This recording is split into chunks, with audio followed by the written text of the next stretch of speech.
Today's conversation is sponsored by First Generation Capital Partners. I cannot get enough of serving people because, like I said, the more lives that I touch, the more people that I serve, the better my life gets and the better everybody else's life gets. You're listening to the Going Long podcast with Billy Keels, the #1 podcast for long-distance real asset investing. Welcome to the Going Long podcast. We're back once again to continue to help to educate you so you feel much more comfortable as well as confident investing beyond your backyard. And yes, I am your host, Billy Keels, and I'm really looking forward to welcoming you back to today's conversation because it is another awesome conversation. So listen, we continue to move up the charts together. I really want to thank you for that. So many of you continue to download, you continue to share, and also you continue to leave your honest written reviews as well as ratings. And if you haven't done that yet, take just a couple seconds if you need some help, especially on the Apple Podcast platform. We've got a little video here. Leave it. Let us know what you like, what you'd like to see change. I know you've seen some changes that you're enjoying already.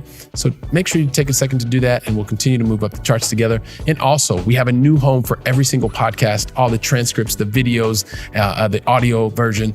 Just go to firstgenCP.com/podcast and you can check out every single episode we've ever done, over 220 some episodes at this point in time.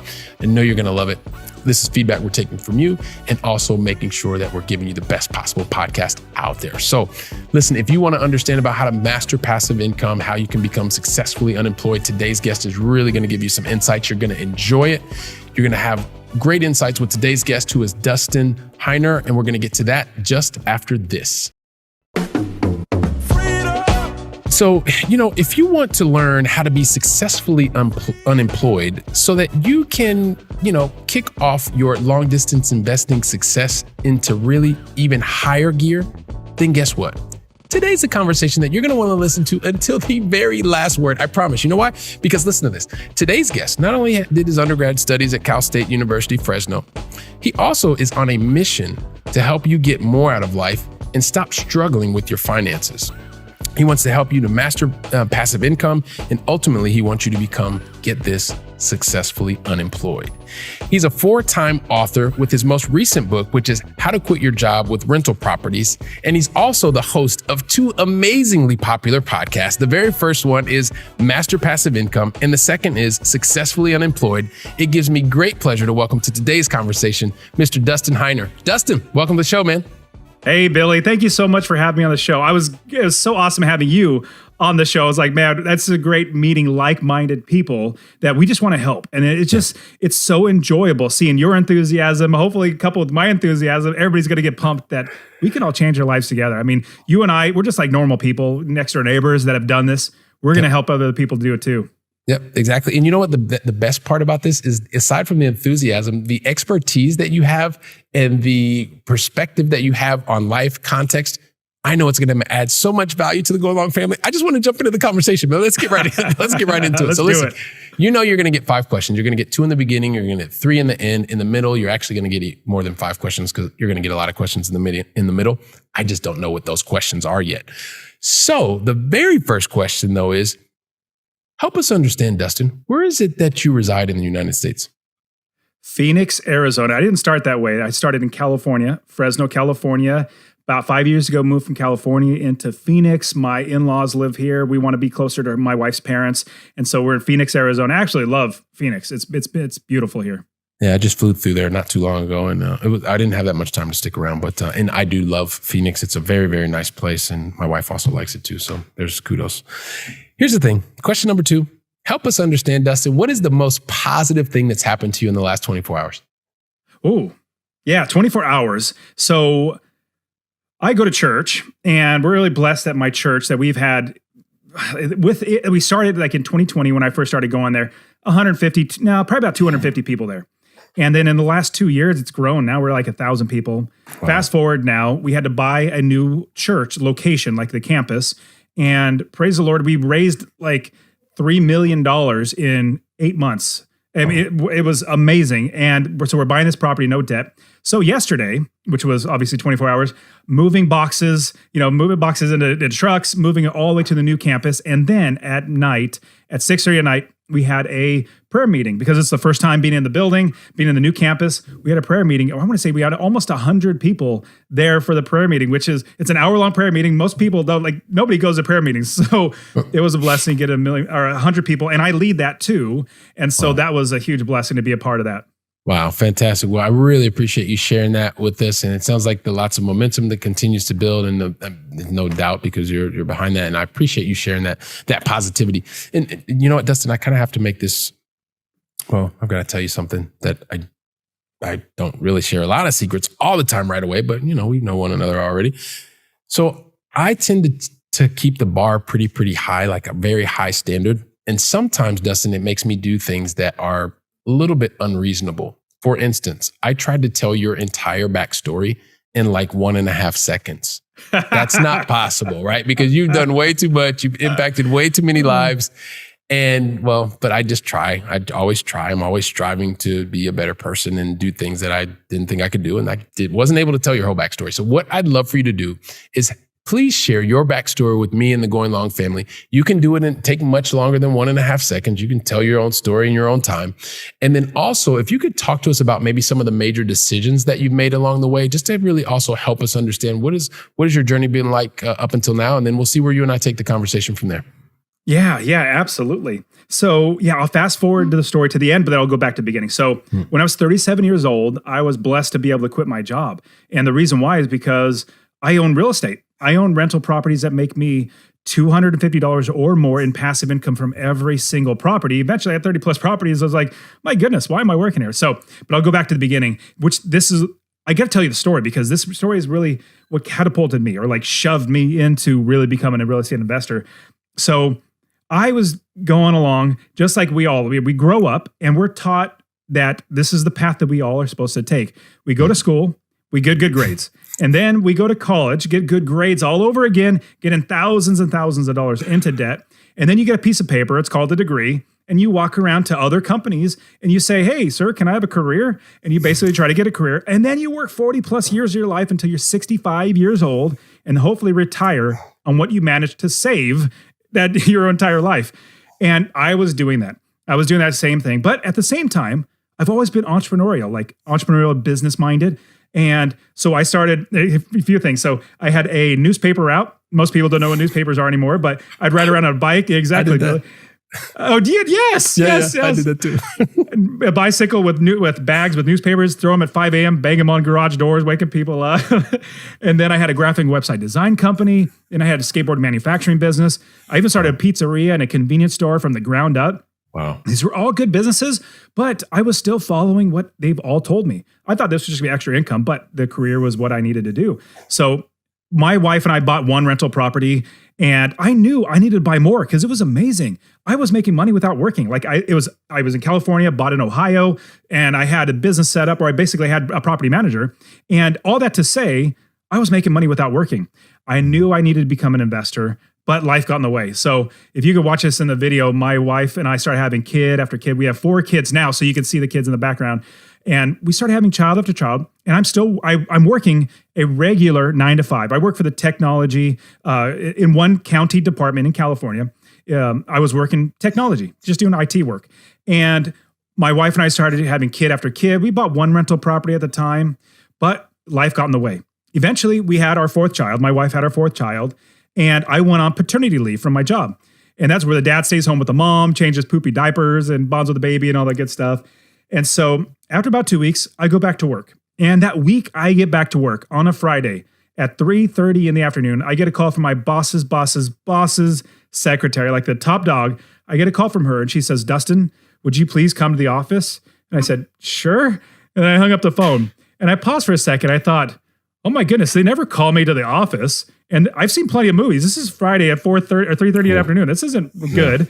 And then as I sat there, I paused and I thought, oh my goodness, about 2 months prior, there was some rumors or some rumblings going on in the office that there could potentially be layoffs because they were running low on funds. And I immediately shook that off. I said, no way, that can't happen to me. I have like 12 or 13 years seniority here. My bosses give me a raise all the time because they know I believe I do a great job. So I shook it off. I get up out of my chair and I walk down the hallway to my boss's office. Now, Billy, this hallway isn't very long. In fact, it's kind of short, But every single step that I take, the hallway gets longer and longer and longer. And it feels like my feet become lead bricks. And the weight of everything is starting to crush down on me because I could potentially lose my job. Well, I get down the hallway and I turn and I see my boss's door. His door is closed. And I look at his secretary, super sweet, nice old lady. She's looking at me, kind of, grinning, sheepishly grinning at me, kind of consoling me with her eyes because she knows everything about what's going on. I know nothing about what's going on. She says, Dustin, would you please have a seat? So I go and I sit down and I sit there and I am realizing that as I sit there, all this life that I've been, going to school, getting grades and getting a career, if that's taken away from me right now, does that make my life did I waste my life? And then I start thinking, oh my goodness, if I can't provide for my family, what does that make me as a father? Does that make me a failure as a father?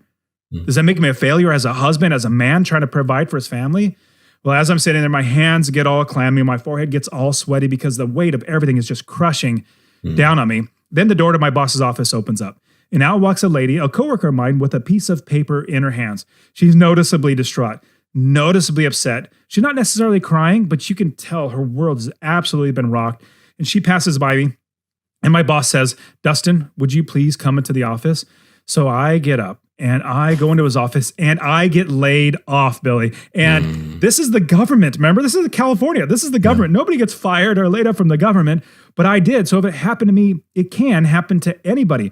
Well, I take that layoff notice, and I walk back down to my desk, and I sit down at my desk, and I realize two things sitting right there, then and there, right after getting laid off. And this is the reason why I tell the story.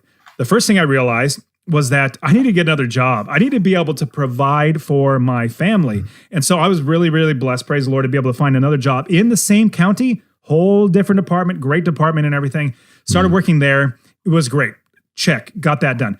But the second thing that I realized, and this is the reason why I tell the story, as I was sitting in that chair, I realized I need to make sure that this never, ever happens to me again. I need to make sure nobody has the ability to take away my ability to feed my family. So right then and there, I realized that whenever anybody would ask me the question, Dustin, what do you do? They're basically asking me, what value do I put on myself? I would answer with my job. I would say, I work for IT at the local county. This is what I do.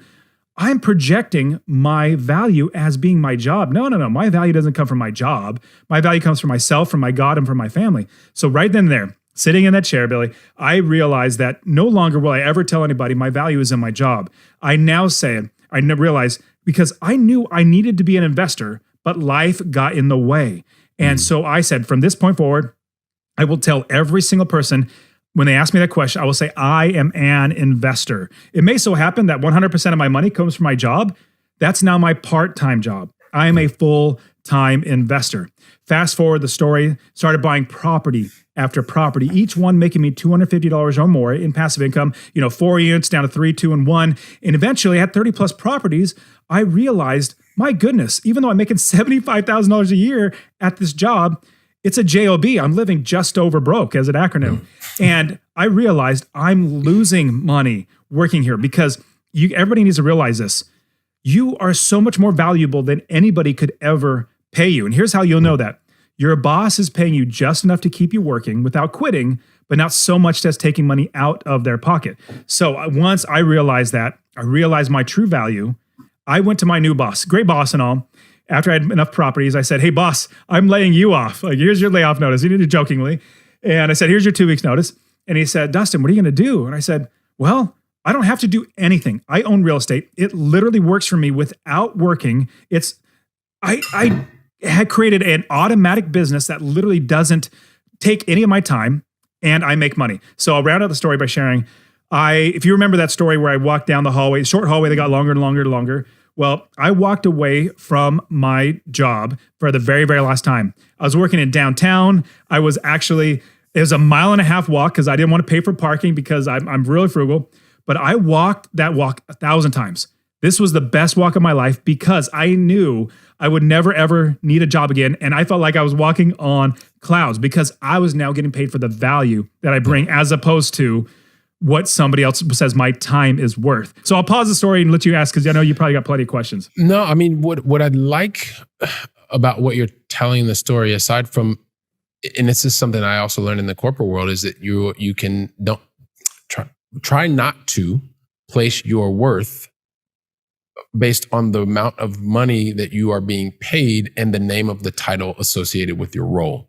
So the fact that you were able to understand that, you began to project the person that you were becoming, I think is a valuable lesson for everybody that is watching us and listening to us. And yes, you should check out the video version, everybody, because he does have his beautiful family right over his right shoulder, left side of the screen. So, there was a couple also lessons there, because I think one of the things that happens is when you are in a secure role, I mean, you're working for the state, and it can't be any safer than that, right? And in spite of that, you had that particular role that was made redundant. You found another role, but I guess my question for you was, even though you thought that could have been a very, very remote possibility, when it finally happened, did it make you emotionally feel as difficult as your mind had made you believe it was going to be, or was it less when it actually happened? If you can recall that.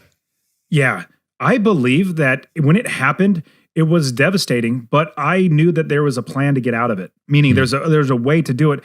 I just needed to figure it out. And this is kind of funny. So with my 4 kids, we're Heiners. The last name's Heiner. And if they're like, oh, I can't do this. I say, hey, you're a Heiner. You figure things out. Somebody's done it before, which means you can figure it out just by throwing up your hand saying, I can't do it.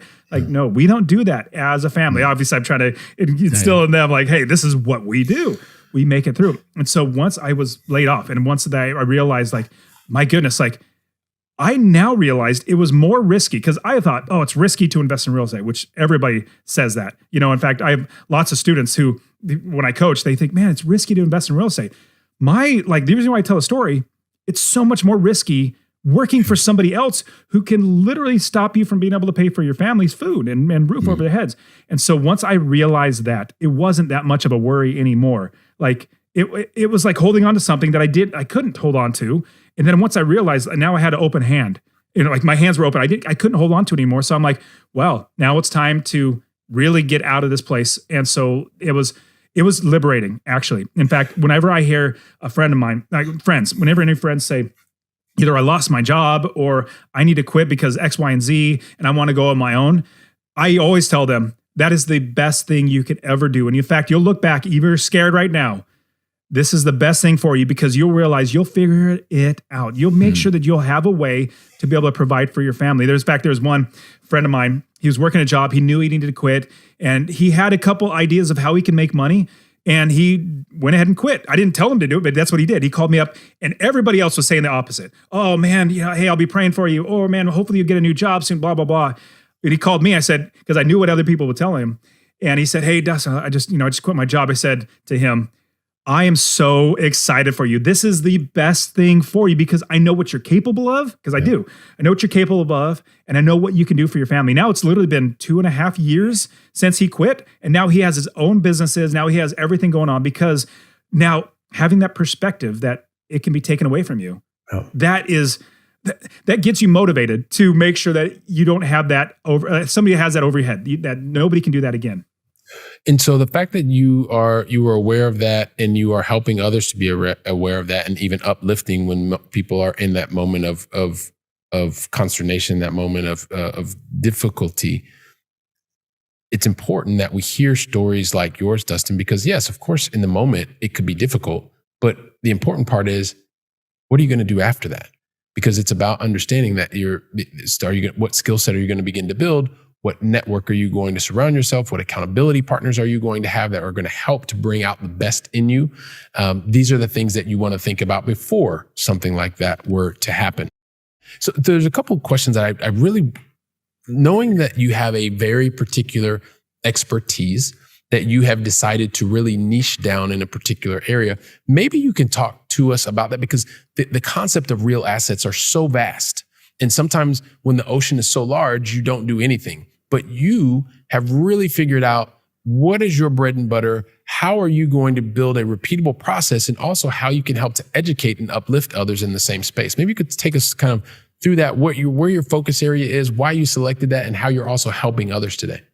Totally. So when I first realized, well, the first one was passive income. Once I realized I could work once and get paid over and over again, like sign me up for that. That's what I was like, okay, the other path of working a job, a career where you get paid one time or for the one-time work, that was bad. Now I realize passive income. So that was first. That was the first mindset shift that I had to make. From that point forward, I realized I really like real estate, or at least I wanted to do real estate. But there's so many things out there. There's so many different ways, from storage units to multifamily to rental properties, Airbnb, all this sort of stuff.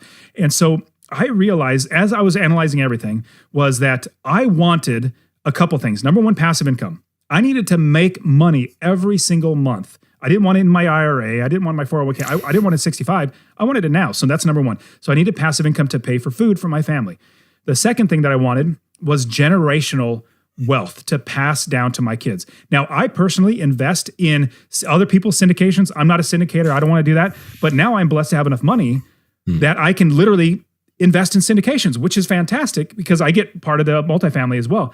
On top of that, the reason why I went with residential, when I say residential, 4 units and below, because obviously everybody knows, all your people know this. Once you get 5 and above, it's the whole different everything. So with 4 units and below, still get conventional loans. You still, 30-year fixed loans. You get more people in there, 4 units, but it's the same thing as single family. Here's the second thing. Number one, passive income. Second thing that I realized, generational wealth. Usually with a multifamily, you exit the property in 3 to 5 years or whatever the time frame is, which could be longer, some could be shorter.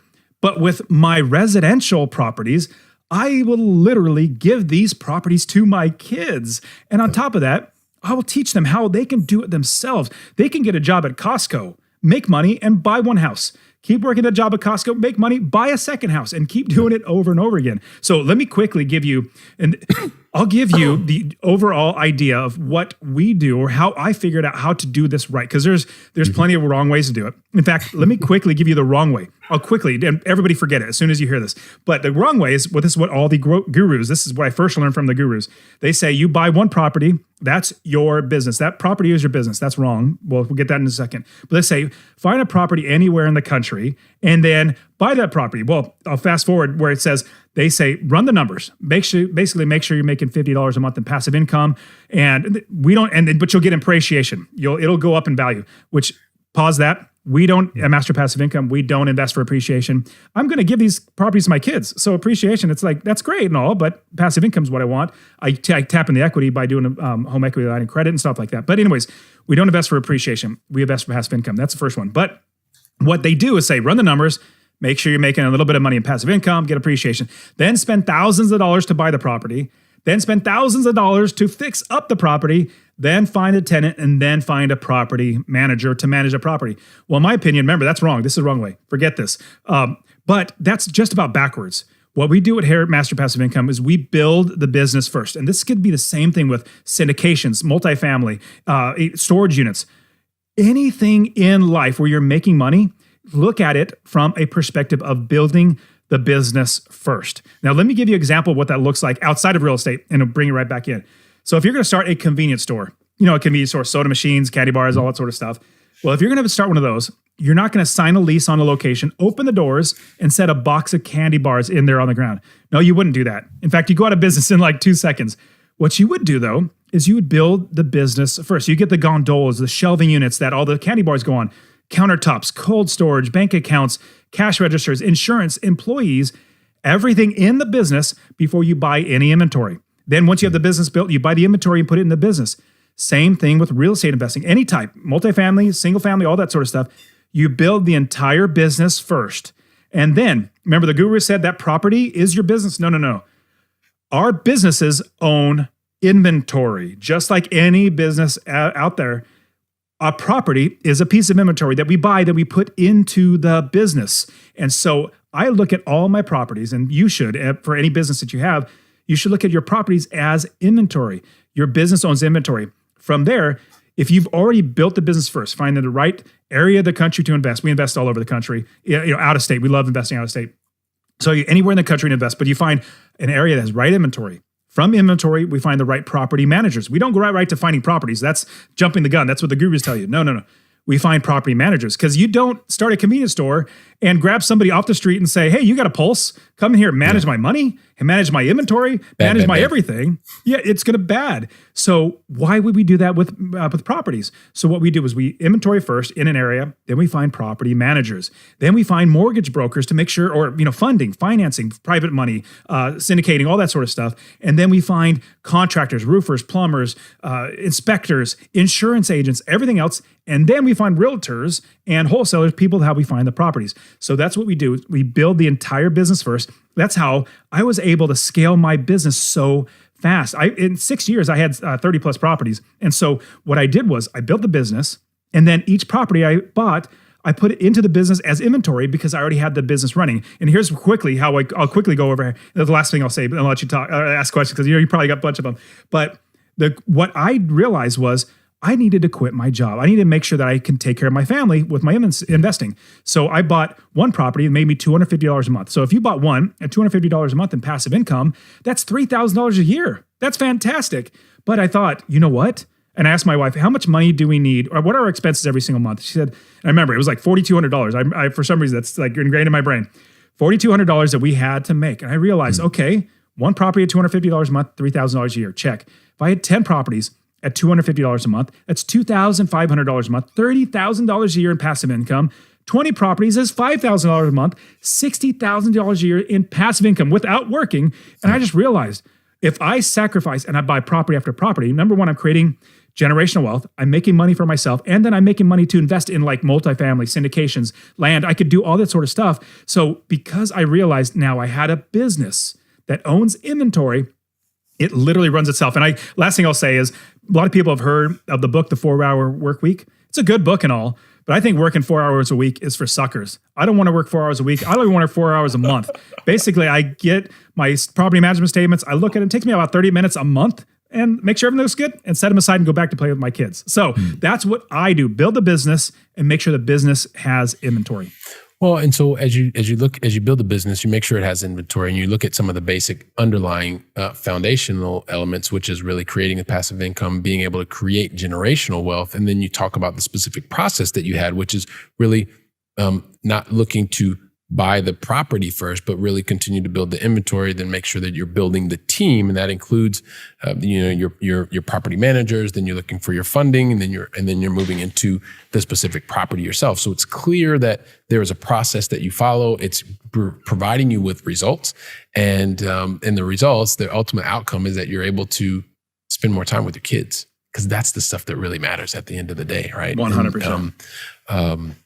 And so one of the things that I did want to ask you, so you talked to us about that, but how are you also then helping to educate other people? I know that you have big passion around the education portion, and you have a clear process. So maybe you can talk to us about what is it that you are doing to help maybe to bring this knowledge to a wider audience as well. Oh yeah. And so here, what was really fun was as I was quitting my job, or just about to quit my 6 months, I was telling everybody, I was saying, because they work for the government, they don't really just fire you for saying you want to quit, because everybody wants to quit. But anyways, I was telling everybody, hey, I'm going to be quitting my job soon. And they said, well, how are you going to do that? It's the first question. And I said, well, I invest in real estate. I make money without working. And the second question comes always, can you show me? Right. And I was like, friends, family members, coworkers, people from church, all that sort of stuff. Mm-hmm. And so I said, sure. And I started telling people one-on-one, just like your next door neighbor, literally showing you how to do it. So I started teaching people one-on-one, and I realized two things. Number one, I enjoyed doing it. It was fun. I love seeing people's life change. In fact, one of my friends, within like 2.5 years, maybe 3 years at most, he was able to quit his job from his investing. I mean, it was just amazing. And then that was the first thing I realized. I enjoyed it.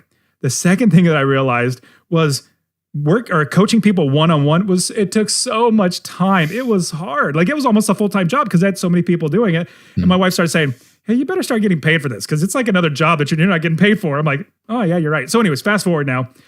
What I decided to do was like, you know what? Maybe there's other ways that I can help people. So I wrote a book. Instead of my one-on-one time, I wrote a book, How to Quit Your Job with Rental Properties, and I just give that out. I say, here you go. And then when you need more help, because these will answer your beginner basic questions. It's great questions, but they're beginner. These will answer them, and you'll get better questions that apply to you, your situation. Then we can talk, and then I can help you out. So fast forward from that, book. Then I created the podcast, Master Passive Income Podcast, which is literally just me. I barely do interviews. It's me coaching, teaching people how to do this stuff. Me YouTube channel where I just literally give away all the XYZ, how to do all this stuff. But then if they want my time, that's when I charge them. Like I have courses and coaching, group coaching, all that sort of stuff. But now it's literally getting that information out there to everybody as best as I can. And on top of that, I just created a conference called the Real Estate Wealth Builders Conference. And if you want to make money, don't start conferences. The goal is to help people. And the tagline is gathering to make investing better. And it's not just single family homes. It's multifamily, land investing, storage units, Airbnb, like literally every type of not flipping or wholesaling. That's not necessarily investing in my opinion. So we're sticking with investing. But what we do is we had our first one in March. It was in Phoenix. Next year, 2023, it's going to be in Phoenix again in May. And then in 2024, it'll be in Orlando. So it'll be on the East Coast. But the reason why I built this conference was because I wanted to help more people. So my first goal was in 10 years, I want to quit my job. 37 years old, quit my job, check, got that. My second goal came about a year later because I didn't have a goal. I was kind of floundering.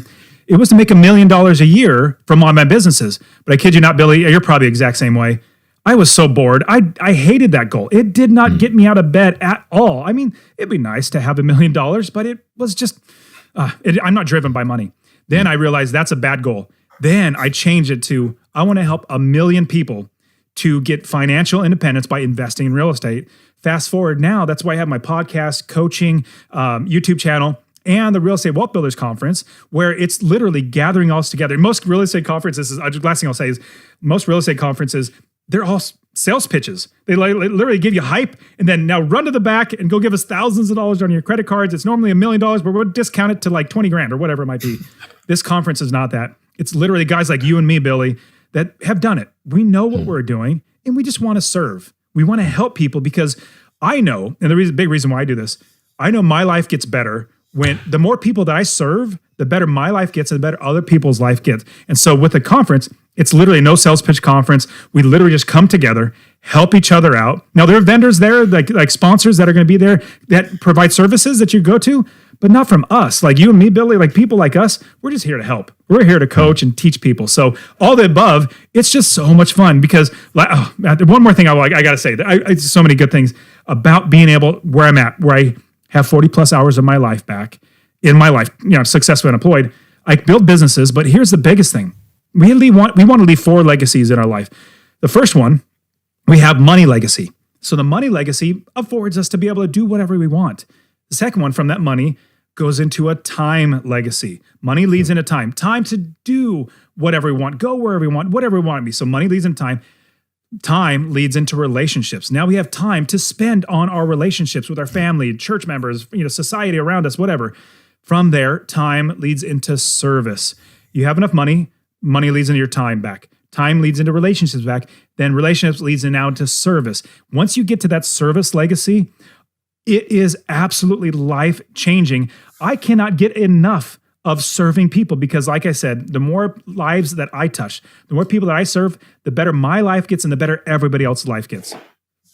Absolutely fantastic. And so it's clear for us that you're helping on a number of different levels, everything from being able to put your thoughts into books. And you talked about 4, your most recent book, How to Quit Your Job with Rental Properties. And from there, also the podcast and being able to share your knowledge there and even take it to the next level in terms of being able to put on a conference and bring people together and be able to help in a very specific face-to-face type of type of way. So maybe it's hybrid nowadays. I don't know, but I know it's face-to-face because you mentioned. No, it's just Phoenix, gathering. Okay, just gathering. So 100%. Phoenix, and then you said Orlando later. So awesome. Totally. Awesome. And the reason why there's no online component is because you can't duplicate what it's like at a conference talking to other people. I get so many insights as well as people that want to invest with me, people passing along deals, like everything in the face-to-face conversations. Yeah. Very, very, very different. Very, very different. And so, this is amazing stuff. And I can't even believe, we got to get into the Going Long Final 3, man. We got to get into the Going Long Final 3. But here's the thing, Dustin, I don't ever ask anybody the Going Long Final 3. And today you're our special guest unless you tell me that you're ready. So are you ready? 100%. I knew you would be. I thought you were going to be like 200%, but yeah, it's okay. It's modesty. I get it. So listen, so we started with you over in Phoenix. I like to bring it back to this side of the pond and would love for you to share with me and the Going Long family. What is your favorite European city that you visited or are still on your bucket list to visit? Oh, so there are so many. So in 2018, 2017, I took my wife and once I quit my job, 6 weeks in Japan, literally drove like 2,000 miles around the left-hand side of Japan. It was awesome. And then in 2018, we went to Europe, went to 11 different countries. I would have to say my favorite city is Rome. I don't know why. Yeah, it was just Rome is, but there's lots of great cities. Don't get me wrong. There's tons of amazing ones. That's fine. Rome is great. Rome is eternal. Rome is eternal. The eternal city. It's fantastic, which is amazing. Can I ask you? You're a traveler. Where should I go? If there's one city, because we love traveling. Don't get me wrong. We love traveling. Where should I go? I'll tell you about it. Well, we'll talk about it. Okay, got it. I've been to 86 countries, so this is probably more of an elaborate conversation that you and I will let's have. Do it. So yeah, we love traveling, so yes, we'll do it. Well, we'll definitely do that. Plus, you're traveling with a family of 6, and so there's some things that we need to flesh out. Awesome. So here's the other thing, Dustin. A lot of times, and I'm sure you've seen this, like this comes from a lot of the experience that I've had with working with very successful people and having insights to seeing very successful people, a lot of people on the podcast, people from my corporate life, et cetera, et cetera, et cetera. And I know you have as well. And so hopefully you will understand this and you agree, because one of the things that separates really successful people apart from everybody else is that very successful people, unlike most, when they put together a plan, they put together the plan, but then they begin to execute the plan. And then the execution of the plan, they tend to get things right the very first time, which will allow them to go much faster I'm just kidding. Don't worry. Dustin is going, oh my gosh, how do we help him out of this one? Oh, it's just a joke. I like to have fun here. And the Going Long family knows. He's like, how do I help him out of this one? Because he just said all that kind of. No, it's a joke. It's a joke. Of course, really successful people, not only do they not get things right the first time, typically, they usually get things wrong 20 to 50 times more than most people. Absolutely. And so the thing that happens is, and that was kind of a joke before, but this is a reality. But the one thing that I have noticed with really successful people is that they, unlike most, every single time that there is a relevant mistake or learning opportunity, call it whatever you want, things didn't go as were planned. Every time it's relevant, they stop, they learn from the mistake, and then they put different strategies, tactics, and actions in place to minimize the probability of that exact same thing happening again. So, Dustin, as someone who's very successful, I don't want you to think about the mistakes that you made and all that kind of stuff, but I do want you to think about an event. And most importantly, what is the one lesson that you learned from that event that you know that the Going Long family needs to hear today? Well, I definitely whenever I hear people ask this question, I hear the answers, they're usually like big, broad principles, but I'll give you a big, broad principle that I learned as well as like specific. So like if you want, because usually I'm like, oh, give me like something that actually happened. So this is what happened. This is just the lesson. You don't even have to tell us what happened. Just the lesson. Well, I got to tell you this because this leads into it. Okay. So the lesson is, and I already told you, build the business first. But this is how I did it wrong. Yeah. This is how I did it wrong. I followed what those quote unquote gurus told you. And, do that all the wrong way. Hopefully you forgot all that because that was bad information, what they tell you. But I did that, and my property manager started stealing from me within 6 months. It was horrible. And if I would have given up then because, woe is me, my wife said, you did it wrong. Like this can't be done. If I would have stopped, I wouldn't be here today. So my property manager started stealing from me. And then I paused and I thought, my goodness, people have done this in the past. Like, I'm not the only one. I'm not trying to recreate the wheel. It's been done in the past. Let me see if I could figure this out or, read books or whatever. But this is what I figured out. I went the wrong way. I realized that I need to build the business instead of feeling my property was my business. Because remember, I'm entrepreneurial. I approached it from a business mindset instead of a quote unquote investor type of mindset. And so with that, what I realized was I needed to build the business. So the big broad principle is two things. Number one, I love the outcomes of failures. I don't love failures. Yeah. I love the outcomes of the failures because I grow. All I teach my kids is we figure things out. That's what we do. We figure it out. And so if it's done before, if somebody else can do it, I can do it. And with that, what I do is I make sure that in that failure, I get that outcome of what I wanted. So fast forward realized building the business was the right way to go. And then the principle is keep moving forward. If I would have given up and said, woe is me, I wouldn't be here today. Yeah, I absolutely love that. And having that mindset, looking for the outcomes and being able to not have fear of failing forward, failing quickly, and then understanding what those outcomes and being able to adapt along the way. Thank you so much for providing that, Dustin. And this brings us to the last question, man. And listen, I will also just reiterate to everyone that you are a 4-time author. Your most recent book that we're going to already include in the show notes, How to Quit Your Job with Rental Properties, is going to be in the show notes. Aside from that, what is one book that you would recommend to us? Oh, well, I'll give you one and then quickly follow up with other. You'll probably say, no, you got to do one, but I got to do two. Number one's the Bible. If there's any one I'm going to recommend, it's going to be the Bible. But the one for business that I would absolutely recommend by far, most likely your audience has either heard it or read it or they know of it. But it's The Richest Man in Babylon. They might your audience might be past that, but here's the biggest thing. It's the principles that bring in a fictional story. It's a fantastic story, but the principles. So it's written by George S. Clausen, and it helps everybody to learn financial principles that are lasting financial principles that you can create generational wealth with. So Bible and then Richest Man in Babylon. All right. Well, fantastic. Bible and Richest Man in Babylon.